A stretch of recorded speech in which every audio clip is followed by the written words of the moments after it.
The test is in 4-part, Part 1, Part 2, Part 3, and Part 4. Now look at Part 1. Part 1. You will hear part of a telephone conversation between a customer and a sales agent. First, you have some time to look at questions 1 to 6.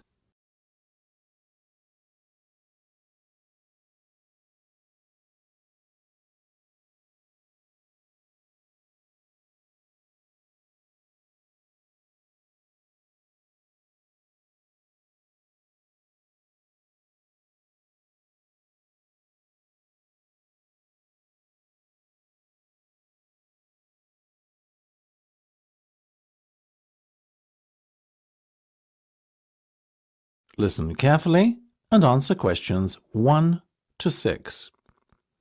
Now, before we go any further, could you please confirm your full name for me? Of course, it's Marge Thompson. MARGETHOMPSON.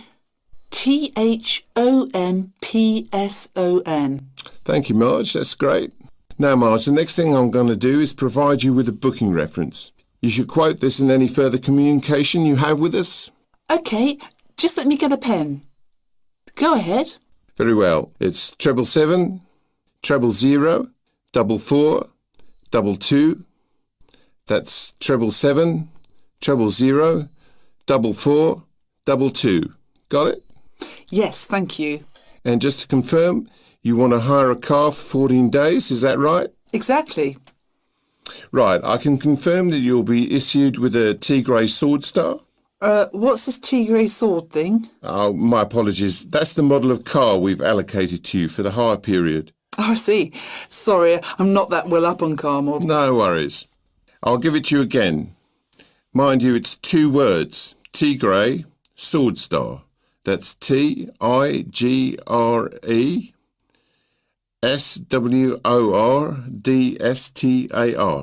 Perfect, got it. And that's going to be at the airport when I get there on the 2nd of July, right? Right. At 3 p.m, it'll be there waiting for you. Lovely. Where should I go to collect it? The hire car centre? No, you're arriving at the South Terminal. The hire car centre is in the North Terminal Blue Car Park. Instead, your car will be waiting in the South Terminal Blue Car Park. That'll save you a long walk. Oh, even better. And when do I have to have the car back by?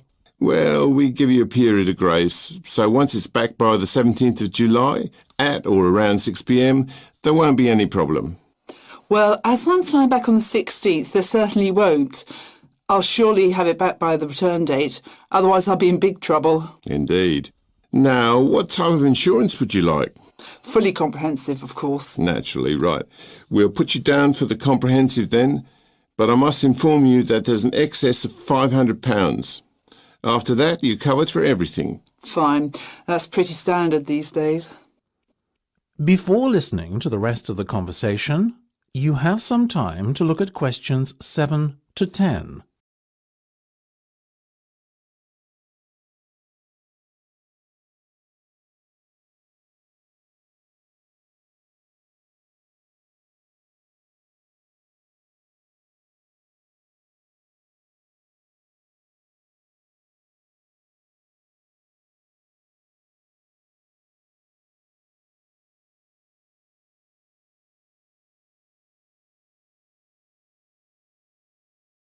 Now listen and answer questions 7 to 10.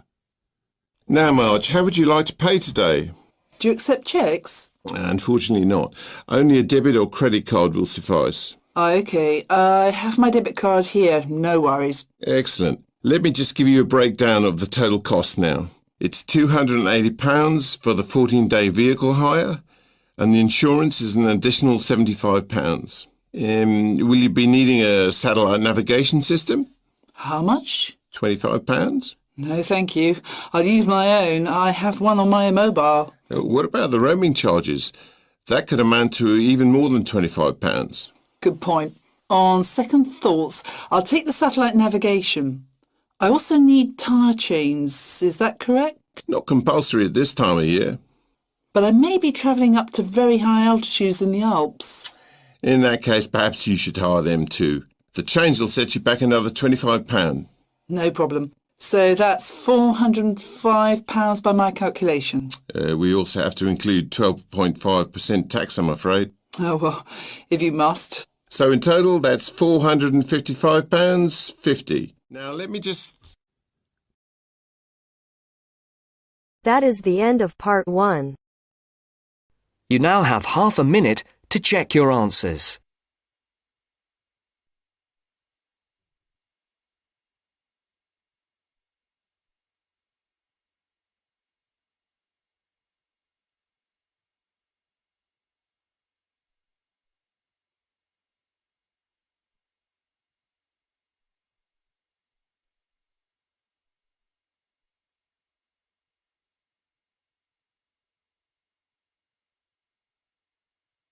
Now turns to part 2. Part 2. You're going to listen to a talk about the food we eat. First, you have some time to look at questions 11 to 15.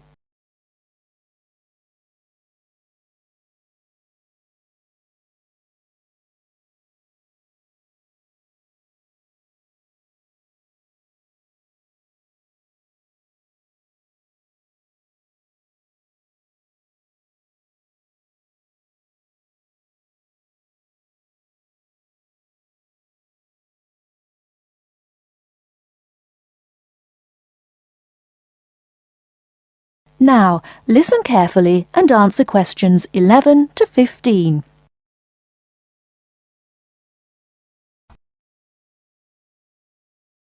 Welcome to The Food We Eat, sponsored by Safeway.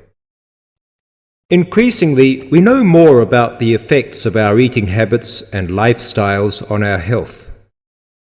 While new information can change old ideas, the news stories can often be confusing.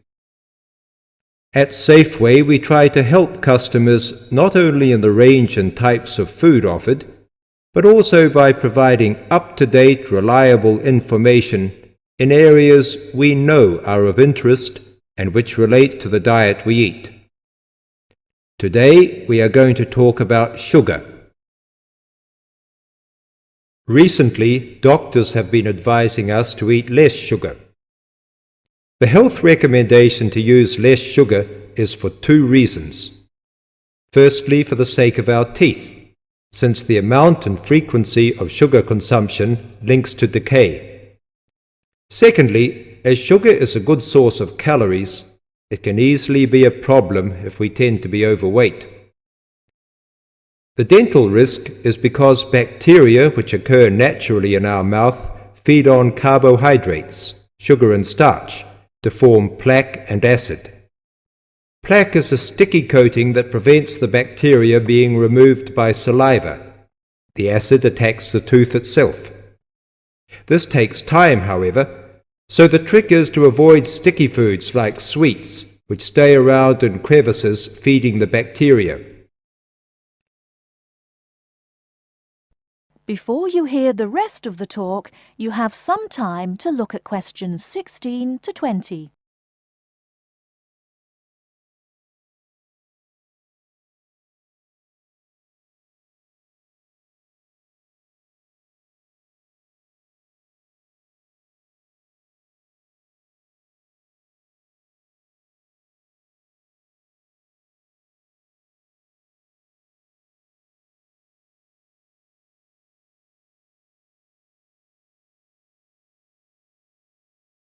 Now listen and answer questions 16 to 20.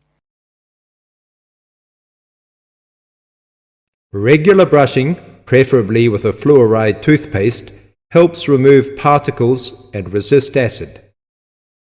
The worst thing you can do is nibble sweet things between meals. It puts your teeth under constant attack. A sweet tooth develops gradually, and you might be surprised at how you can steadily unlearn the taste, taking in fewer calories and saving your teeth. Here's some ways. A. Gradually cut down the sugar in tea and coffee till you can stop altogether or switch to sweeteners. B. Choose snacks with a lower sugar content. Fresh fruit, raw vegetables, crackers, milk or low-fat natural yogurt. Remember, some fruits like raisins have lots of sugar. C. Look for reduced sugar alternatives. There are more and more around, from diet drinks to yogurts, even jams and sauces. D. Try gradually to cut back on the sugar you use in cooking, especially in baking. That is the end of part 2. You now have half a minute to check your answers.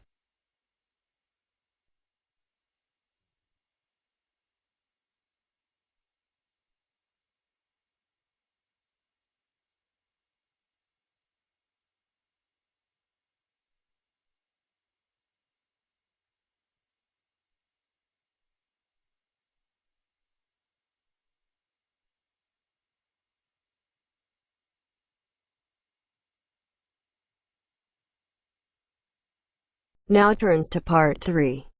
Part 3. You will hear a media studies tutor giving a lecture about news sources.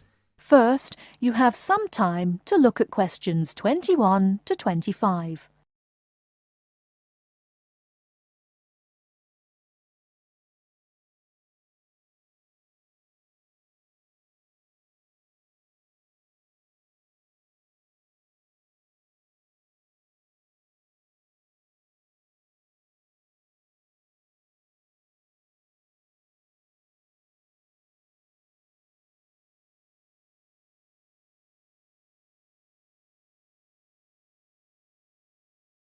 Now listen carefully and answer questions 21 to 25.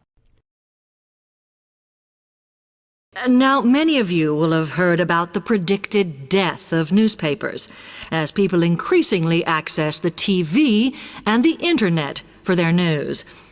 Today, I want to look at the USA, which has very advanced news sources, to see if this is actually true. In the USA, the main news sources without doubt are TV, the Internet, and the press. That is, traditional newspapers.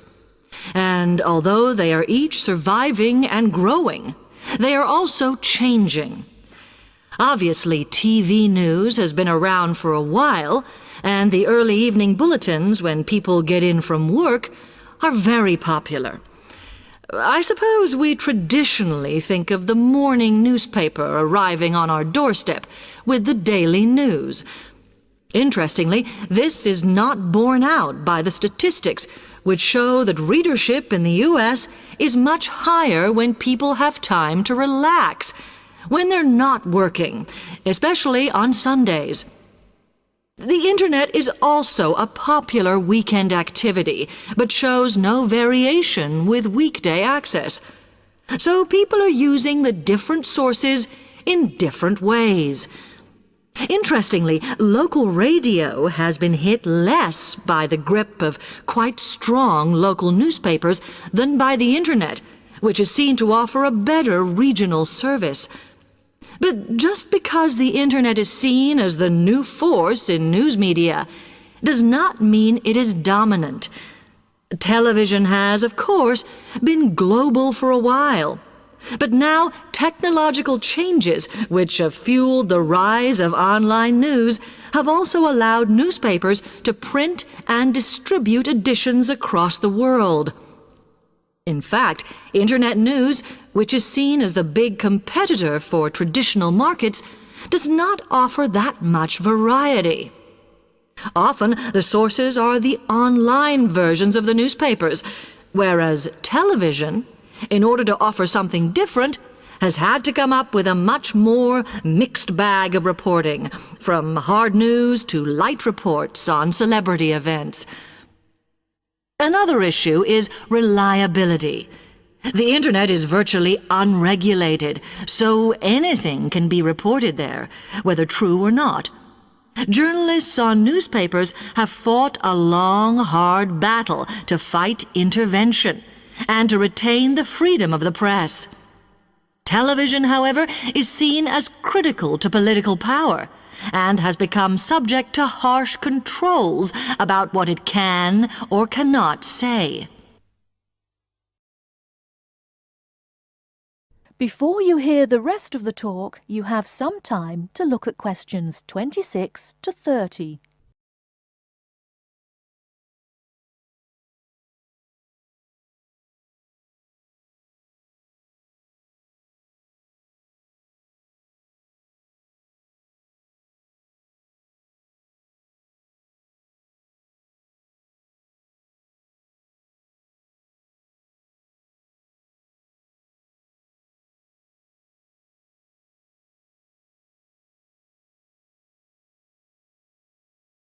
Now listen and answer questions 26 to 30.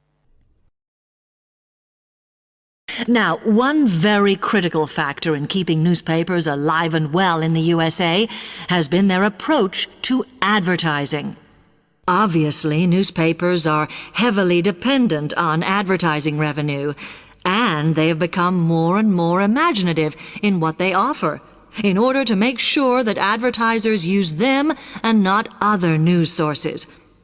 This has meant that, contrary to popular belief, newspapers now have a significantly higher profit margin than the rest of American industry. So, how have they managed to raise advertising revenue in this way? Well, they have put a lot of effort into developing and maintaining a very strong association with the retail trade. And they've come up with a winner. A critical tool in their sales plan has been suggesting that the adverts they run can have vouchers. This has been enormously effective because they have found that not only do more people buy the paper to get the discounts, but also that this inevitably means much higher sales for the clients who advertised. As well as doing this, the newspapers have also introduced aggressive sales campaigns over the last few years. This has resulted in a significant and continuing rise in the number of advertisers prepared to pay the extra for full-page ads. So, what I would like to move on to... That is the end of part 3. You now have half a minute to check your answers.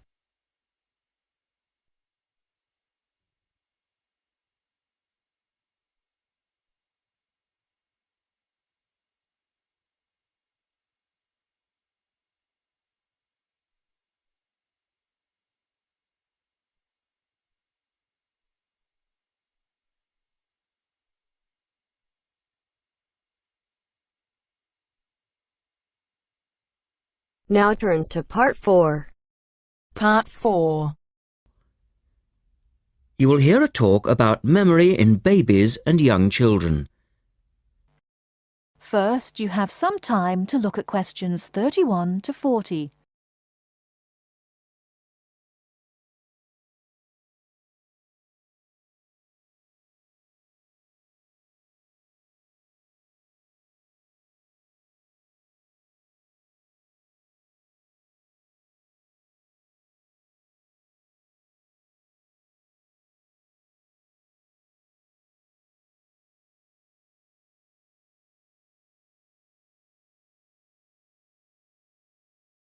Now, listen carefully and answer questions 31 to 40. We're going to look today at some experiments that have been done on memory in babies and young children. Our memories, it's true to say, work very differently, depending upon whether we are very old, very young, or somewhere in the middle. But when exactly do we start to remember things?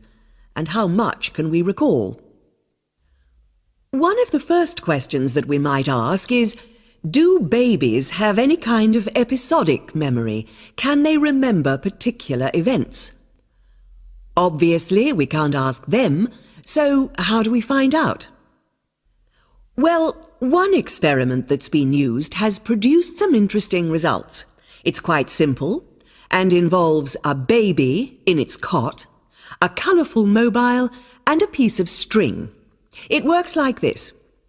If you suspend the mobile above the cot and connect the baby's foot to it with the string, the mobile will move every time the baby kicks. Now you can allow time for the baby to learn what happens and enjoy the activity. Then you remove the mobile for a time and reintroduce it sometime from 1 to 14 days later. If you look at this table of results, at the top 2 rows, you can see that what is observed shows that 2-month-old babies can remember the trick for up to 2 days, and 3-month-old babies for up to a fortnight. And although babies trained on one mobile will respond only if you use the familiar mobile, if you train them on a variety of colours and designs, they will happily respond to each one in turn. Now, looking at the 3rd row on the table, you will see that when they learn to speak, babies as young as 21 months demonstrate an ability to remember events which happened several weeks earlier. And by the time they are 2, some children's memories will stretch back over 6 months, though their recall will be random, with little distinction between key events and trivial ones. And very few of these memories, if any, will survive into later life. So, we can conclude from this that even very tiny babies are capable of grasping and remembering a concept. So, how is it that young infants can suddenly remember for a considerably longer period of time? Well, one theory accounting for all of this, and this relates to the next question we might ask, is that memory develops with language. Very young children with limited vocabularies are not good at organising their thoughts. Though they may be capable of storing memories, do they have the ability to retrieve them? One expert has suggested an analogy with books on a library shelf. With infants, he says, it's as if early books are hard to find because they were acquired before the cataloguing system was developed. But even older children forget far more quickly than adults do. In another experiment, several 6-year-olds, 9-year-olds and adults were shown a staged incident. In other words, they all watched what they thought was a natural sequence of events.